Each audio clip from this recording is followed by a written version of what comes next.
Salut Jean-Patrice. Bonjour. Salut Jérémy. Bonjour Bertrand. Alors vous êtes les cofondateurs de Personol. Expliquez-nous ce que c'est que cette start-up.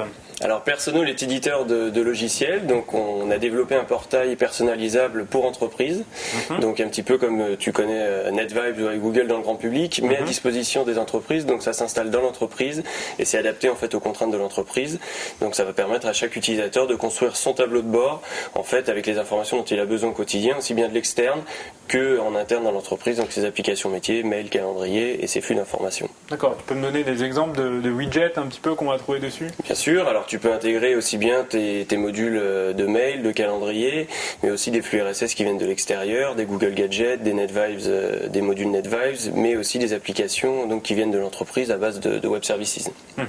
Tu peux me faire une petite démonstration? Bien sûr. Allez, c'est parti.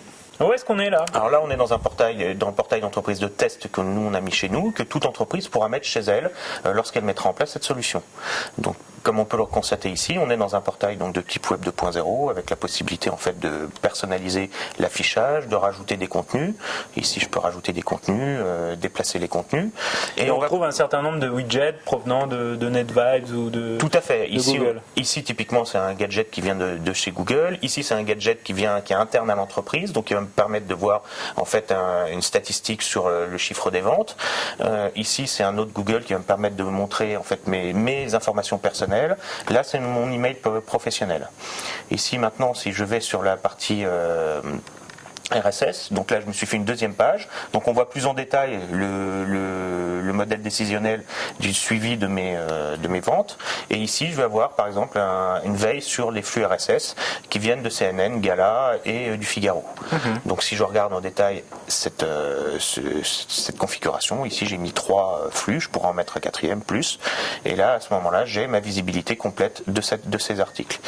Maintenant, si un des articles me plaît, et on va rentrer dans le domaine, dans l'aspect collaboratif de notre portail, je peux cliquer sur le petit plus qui est juste à côté, et à ce moment-là, je vais pouvoir générer ou gérer directement un article que je vais mettre à disposition des autres personnes autour de moi. Donc je vais le taguer ici, par exemple ici je vais le taguer finance.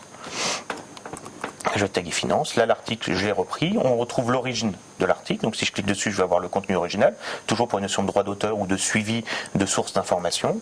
Là je vais pouvoir écrire ce que je veux par rapport à cet article, je peux lui rajouter des fichiers, et à ce moment-là je vais dire à qui je vais partager cette information.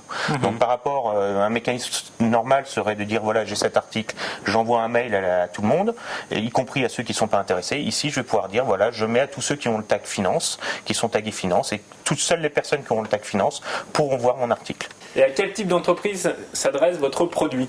Alors notre produit s'adresse aussi bien aux entreprises qui ont besoin de mettre à disposition de leurs clients finaux un portail personnalisable, comme 01net par exemple à disposition de leurs lecteurs pour pouvoir personnaliser en fonction de leur centre d'intérêt leur page d'accueil, que des entreprises standards comme une TPE ou un grand compte qui ont besoin de mettre un portail en fait à disposition de leur intranaute.